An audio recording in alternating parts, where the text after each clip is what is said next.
Does trying to figure out nutrition labels drive you crazy? It can be really difficult to figure out what you need to know, what information is important, but I'm going to help you break it all down coming up next.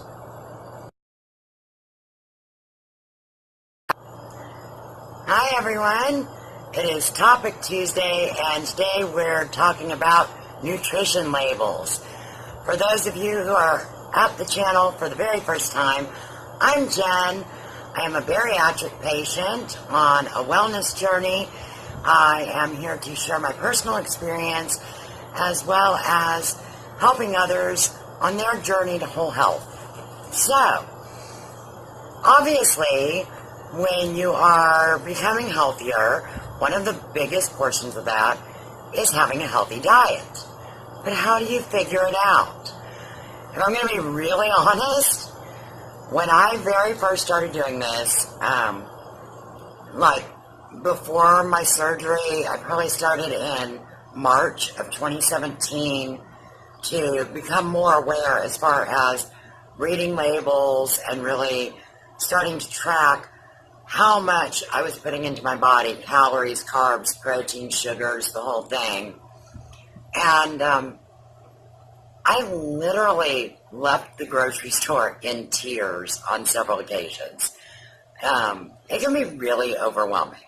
So now that I have a little bit of a better grasp on it, I want to help break it down for you so that maybe it'll be a little bit easier for you too. And this should be good for everyone, not just bariatric patients, because we all need to kind of be aware of what it is that we're getting. So the first thing that we need to know is that the daily values are based on a 2,000 calorie per day diet. Okay? If you are a bariatric patient or if you're on some kind of doctor-approved diet that changes your calories, you'll need to take that into account when you're reading a nutrition label. Okay? So, for example, today I have a can of refried beans, and you'll notice that it has the daily percentages. Let's see if I can get this so that you can see. All listed down the side here. But that is based on a 2,000 calorie a day diet. So you want to keep that in mind, especially like right after bariatric surgery. Beans is something that a lot of us forget, but you know, your calorie intake is going to be way below that starting out. So keep that in mind when you're looking at the nutrition labels first and foremost. Now, looking at these percentages, 5% or less means that it's low. If it's 20% or more, that means it's really high. So on a lot of these things, you know, on your fats, cholesterol, sodium, carbs, you actually want the lower numbers. And then on your proteins, you're looking for a higher number. So like, unfortunately, it doesn't list our percent on the proteins here, but I'll help you to figure out later how many calories you're getting from protein source at least. But the total carbs is 5%, so that's not too bad. And we should keep in mind that it is coming from mostly the beans, so that's also a good thing, because knowing the source of where these things are coming from is also important. So that's why the very first thing I look at is the ingredient list. All right? So for this, we have prepared pinto beans, water, soybean oil, and then there's 2% of less of, you know, several other things, pork fat with skin, salt, onions, chipotle peppers, and adobo sauce. And they break down what makes up the adobo sauce. The nice thing about this, in my opinion, is that all of the ingredients on here are actual foods. A lot of times you're going to see things that you're going to have no clue what it means. You know, things like xanthan gum or something like that. The majority of the time, those unrecognizable elements on an ingredients list are additives. So you really want to kind of watch that. The fewer ingredients and the more you can understand the ingredients, the better. Obviously, if you just go with the actual beans, pinto beans is the only ingredient. So you don't have to worry about anything there. You will know everything that goes into this because you'll do it yourself, even as far as which herbs or spices or flavorings you decide to use with it. So that's always another option. Now, also, one of the things that you want to be aware of when you're looking at the ingredients is that it goes basically from what there is the most of to what there is the least of.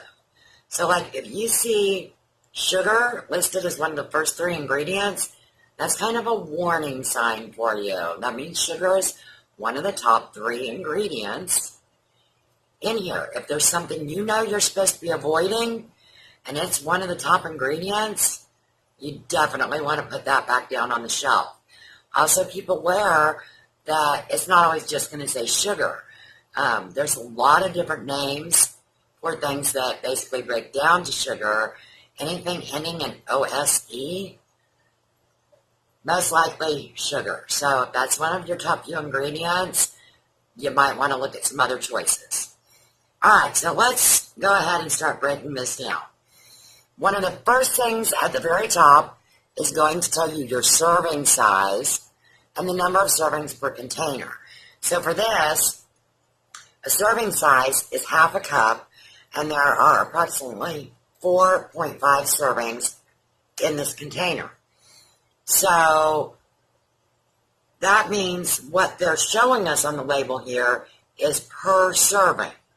So don't forget to pay attention to that because, like, especially some of the times the things that look like they're single servings, you're supposed to have on there the amount per serving and the amount for the total package, because even though it looks like a single serve or is packaged like a single serve, it may actually be 2 to 3 different servings according to how they're doing their nutrition labels. So make sure you're looking at what the serving size is so that you can count what you're actually going to be eating, all right? So then, of course, the next thing we come to is calories, and that's 140. On this one, it doesn't say how many calories are from fat, but that is something that you may want to look at. Usually on the nutrition labels, it'll say calories and calories from fat.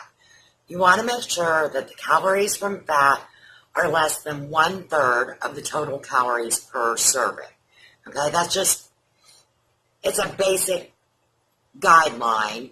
Obviously, we all may vary a little bit on there, but making sure it's less than 1/3 of the total calories is a good starting place.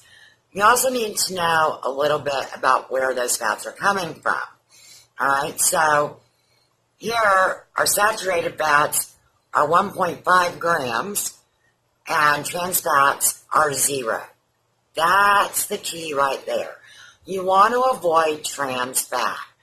Whenever possible, your trans fat number should be 0 because that's man-made fats. And as we all know, there are some fats that are good for you, like avocados are good, healthy fat. But your trans fats are man-made fats. They're extremely unhealthy and have 0 nutritional value. All right, so let's make sure that you're checking that out and avoiding trans fats as much as possible. Then you're going to have your cholesterol, which is 0 on here, and your sodium, which is 450 milligrams. Those are going to vary depending on your personal restrictions Obviously, these are numbers that you want to be a little bit lower, and you can see that the sodium level, well, I don't know if you can see it, it's 20% of your daily allowance, and that's for one serving, 1/2 cup of these. So that's on the high end. So if you're watching your sodium, you need to be aware of that, okay? Next comes the carbohydrates. Now, if you're a bariatric patient, this is particularly important because we want to limit the number of carbs we get, and we want our carbs to be healthy. Now, looking at beans, that is usually a good source of healthy carbohydrates, but, you gotta go back and look at your ingredient label to see where those carbs are coming from, okay? So in this, we have 13 grams of carbs per serving, and that is only 5%. And it's coming from beans, so that's pretty good, right? You also have 6 grams of dietary fiber. Now, that one is great. What you really want here is 3 grams of fiber per 100 calories or more. So 3 grams or more of fiber per 100 calories. That's 6 grams and 140 calories. So that's a good source of protein for us right there. It only has 1 gram of sugar, and that is no added sugars. So that's looking pretty good. And then, of course, you also have your protein, which is 6 grams. And protein is obviously very important. That is number 1 for bariatric patients. So you want that number over 50 for sure. And not like per serving, but your daily intake should be over 50 grams of protein every single day. So you want to kind of keep an eye on that. So, and if you're figuring out, if you do net carbs, you keep in mind, so 13 grams of carbohydrates, then you would minus the 6 grams of fiber. So that takes you down to 7 grams of carbohydrates. And of course, if there were sugar alcohols on there, you would also be able to subtract those. I'm not going to get too far into that, but just so you know how you get your net carbs, it's the total carbs minus fiber and minus sugar alcohols. All right? So then, now on this one, it is not actually listed, but I'll show you on this other package. On a lot of labels, you will see down here in the corner, see, I don't know if that's focusing so that you can actually see it, but it tells you the breakdown for your calories, which for every gram, you get 9 fats, 4 carbohydrates, and 4 proteins. So what does this mean? Well, basically, you can break down where your calories are coming from. All right, so since it's 9 fats, you want to take 9, and then look up here. You have 7 grams of fat per serving. So you're going to take 9, which is your fat number, okay? And you can come back and write this down later. For fat, the number is 9 per gram. So 9 times 7 is 63. So 63 of your calories per serving are coming from fats. On carbs, the number is 4. All right, so 4 wow. Let's see if I can try speaking now. 4 times each carb is going to tell us how many calories are coming from carbs. So that makes it 52, I can't add right now.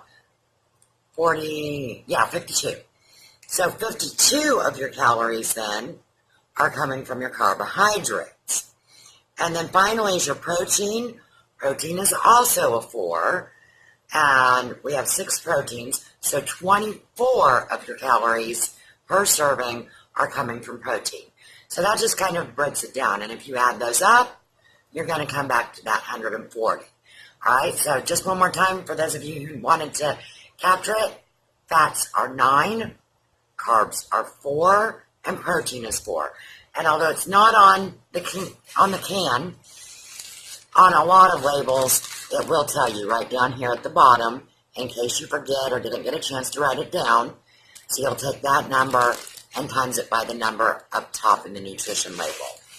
Alright, so those are kind of your important guidelines that break down the basics for you. Obviously, you want to follow whatever your doctor has suggested, and this will just help you, especially if you meal prep, if you're trying to plan your day. That way, you can sit down and write everything down ahead of time so you can make adjustments if you need to.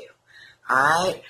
The very last thing I want to talk to you about is labels, because I think that's what throws a lot of us off. I know it did with me.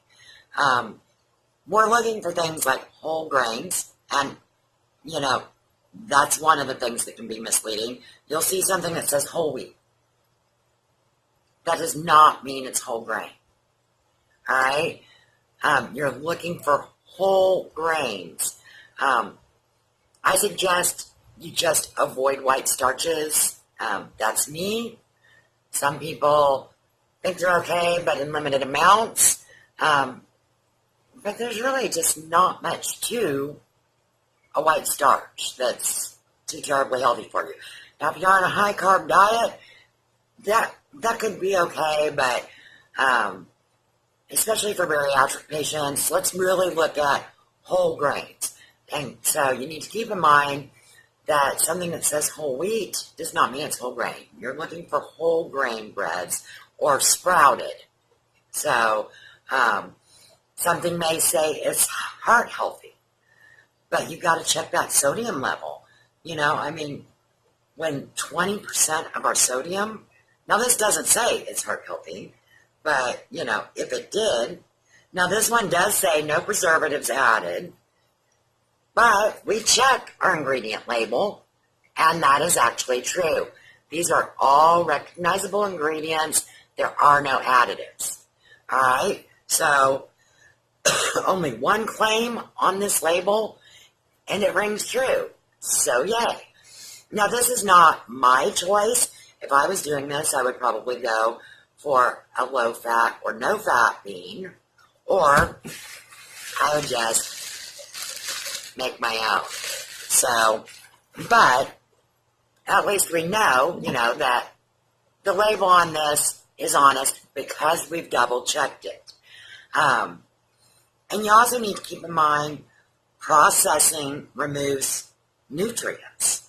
Okay, so something may say that, you know, it has a half cup of vegetables. Okay, but then when they go through processing it and everything else, you may end up with, you know, like a quarter of, you know, a sweet potato or a fourth of a carrot worth of the actual nutrients, because the processing breaks it down and you lose a lot of the ingredients from the raw source. So don't let that fool you. Check the label, see what's in it, and, you know, keep that in mind. You know, just because it says veggie on it doesn't mean that it's actually veggie. You go to the store and get veggie spirals off the shelf, chances are the first ingredient is still going to be some kind of enriched flour. You know, go to the cold section. There you might be able to actually find a veggie noodle. You know, one that's actually made from veggies. Or better yet, go buy some zucchini and spiralize it. You just have to be really careful about the claims that they make, and don't let that fool you. Don't see that and just assume. Instead, look at that label, take what we have talked about today. Apparently, I have too much on my phone because it cut me off. But take what we've learned today, pay attention to that label, and hopefully that'll help you break it down. If you have any questions for me, leave them in the comments. And, if you feel like you need a little more information, by all means, talk to your doctor, talk to a nutritionist. Everyone's diets vary just a little bit as far as what we should be getting in. But at least this is a good starting place to learn how to figure out these confusing labels and not leave the store feeling defeated in tears like I did way too many times. So I really hope this has helped you at least a little bit, and I really appreciate you stopping by. Hit that like button down below, and I will talk to you on Friday with my personal update. Take care.